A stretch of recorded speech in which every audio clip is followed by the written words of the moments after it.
Saka. I know who's there at the door right now. If you don't open it, how we gon' keep eating? Had to grab my fire, step inside.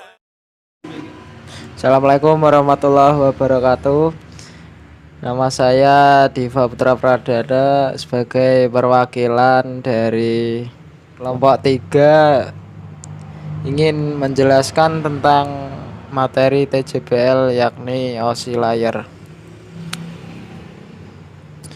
OSI layer adalah singkatan dari Open System Interconnection, yaitu model referensi yang diciptakan dari sebuah kerangka yang bersifat konseptual.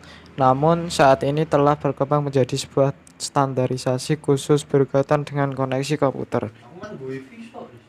Tujuannya menjadi model rujukan bagi setiap vendor atau developer sehingga produk atau perangkat lunak yang dibuat memiliki sifat interpolate, yang berarti user dapat melakukan kerjasama dengan produk atau sistem tanpa perlu melakukan penanganan secara khusus atau spesial.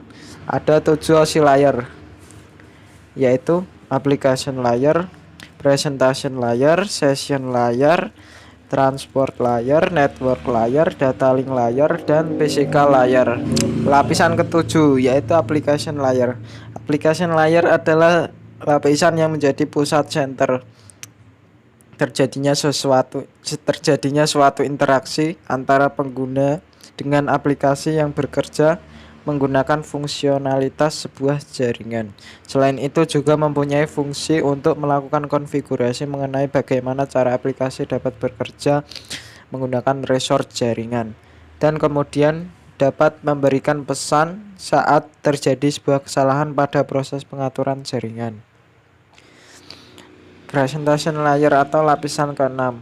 Lapisan yang ke-6 adalah presentation layer, di mana mempunyai fungsi untuk mentransalisasikan format data yang akan ditransmisikan oleh aplikasi melalui jaringan ke dalam format yang dapat ditransmisikan oleh sebuah jaringan. Pada layar ini data juga akan terenkripsi dan deskripsi melalui sistem.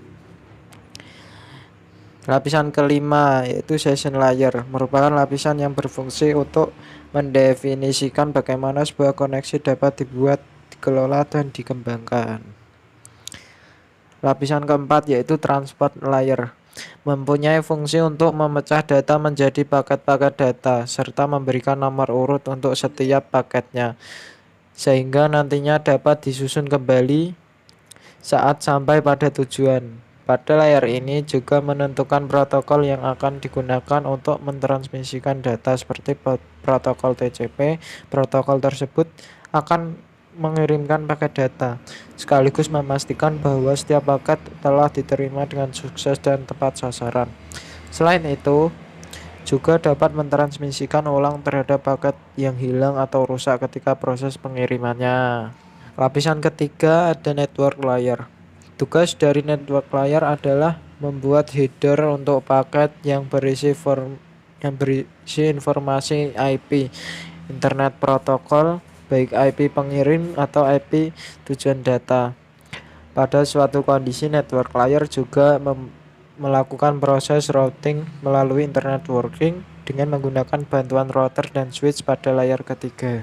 Lapisan kedua ada data link layer. Pada data link layer memiliki tugas untuk menentukan setiap bit data dikelompokkan menjadi format yang disebut dengan frame. Pada level ini juga terjadi koreksi kesalahan, flow control, pengalamatan hardware atau perangkat keras seperti halnya pada MAC address, media access control address. Dan pada lapisan pertama ada physical layer. Fungsinya adalah untuk mendefinisikan media transmisi jaringan, sinkronisasi bit, metode pensinyalan, serta membangun arsitektur jaringan seperti pengkabelan dan tipologi jaringan.